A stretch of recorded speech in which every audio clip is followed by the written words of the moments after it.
Der neue Sony WF-1000XM5 kostet aktuell 320 €. Aber ist er das auch wirklich wert? Er ist schon mal kleiner und leichter als sein Vorgänger und das Design wurde angepasst. Außerdem gibt's jetzt LE Audio. Was das ist und wie gut Klang, ANC und Mikrofon wirklich sind, das erfährst du jetzt im Video. Leichtes Joggen ist kein Problem und die Laufzeit liegt mit ANC bei 8 Stunden. Ohne ANC sind es dann ca. 12 Stunden. Mein Praxistest bestätigt das auch. Ich habe eine Laufzeit von 7 Stunden und 55 Minuten erreicht. Die Ladezeit der Kopfhörer, die liegt bei ca. 1,5 Stunden. Dank der Schnellladefunktion hast du nach 3 Minuten Laden allerdings bereits eine Spielzeit für bis zu 60 Minuten. Mit dem Ladecase kannst du die Kopfhörer unterwegs ca. 2-mal voll aufladen. Geladen wird das Case per USB-C oder per kabelloser QI-Technologie. Die Kopfhörer, die sind laut Angabe IPX4 geschützt. Wirklich nass werden sollten die aber nicht, das sagt Sony auch selbst. Ohne ANC ist hier ein ganz leises Grundrauschen zu hören, aber das ist so gut wie unhörbar.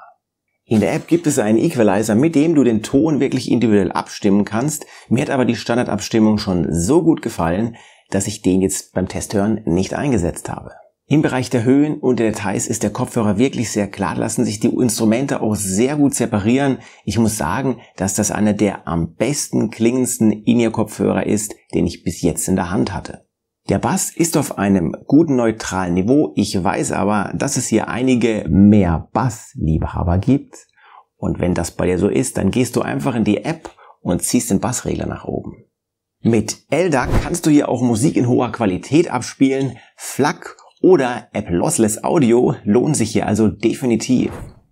Ich habe den XM5 auch noch mit meinem Beyerdynamic DT770 Pro verglichen und da war ich wirklich überrascht, denn der XM5, der hatte in den Höhen und den Mitten einfach noch mal ein bisschen mehr Klarheit, kann ich einfach nur sagen. Da war ich wirklich überrascht.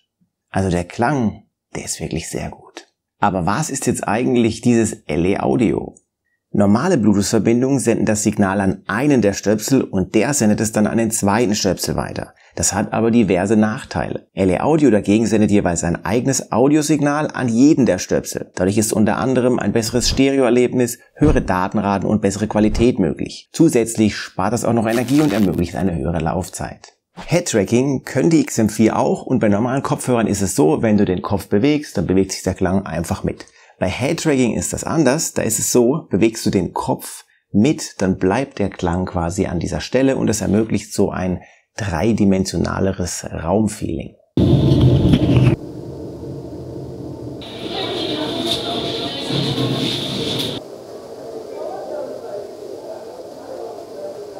Das ANC verursacht wie so oft ein leises Gegenrauschen, Druck auf den Ohren verspüre ich hier allerdings keinen und wenn du durchgängig Musik hörst, dann hörst du von diesem Gegenrauschen sowieso nichts. Es ist dann unhörbar.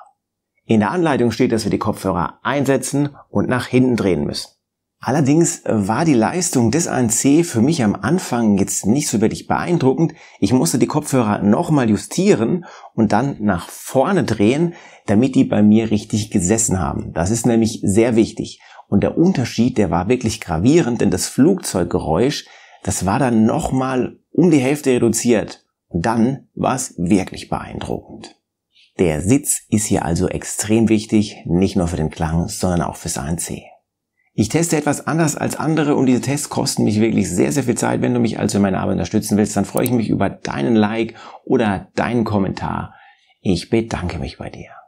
Es handelt sich hier um In-Ear-Stöpsel und die reduzieren natürlich aufgrund ihrer Bauweise die Umgebungsgeräusche schon passiv. In Kombination mit der aktiven Geräuschunterdrückung schneidet dieser Kopfhörer nochmal besser ab als alles, was ich bisher in der Hand hatte. Tatsächlich reduziert der Umgebungsgeräusche auch nochmal besser als sein großer Over-Ear-Bruder, der WH-1000XM5. Wie sich der geschlagen hat, das findest du da oben. WH steht bei Sony übrigens immer für die Over-Ear-Kopfhörer und WF für die In-Ear-Kopfhörer.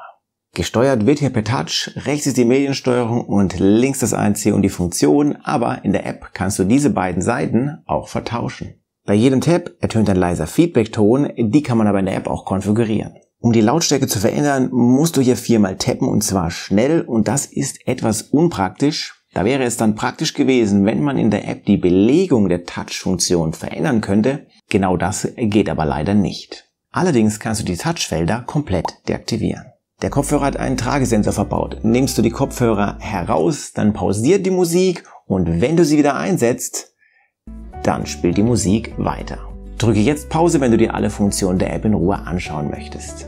Es gibt 4 verschiedene Ohrpolstergrößen, Doppel-S, S, M und L und ich bin jemand, der definitiv die Doppel-S-Größe benötigt.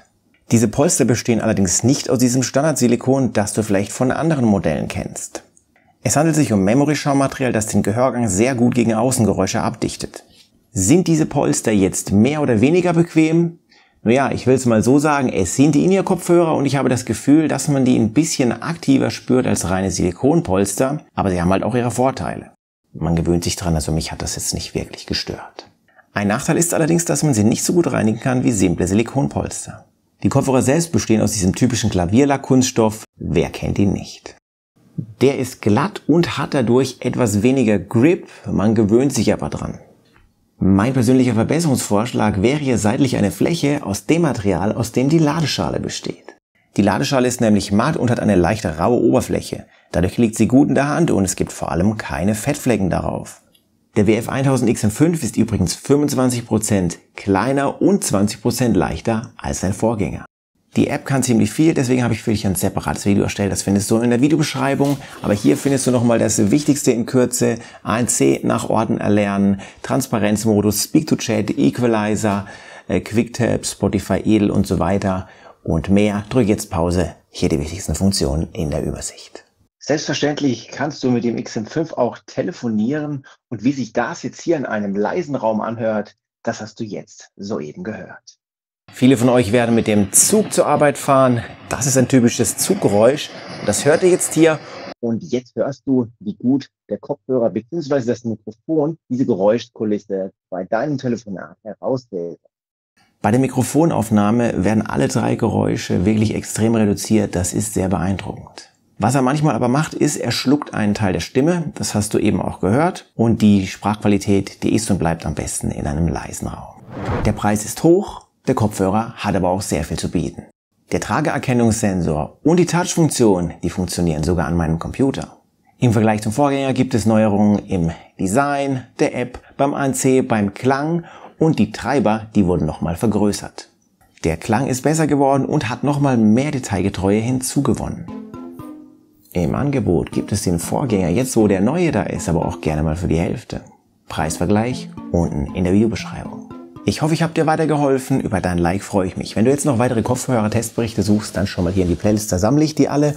Und hier findest du auch den Test des großen Bruders, der Over-Ear-Version des XM5, der WH-1000 XM5 im Test.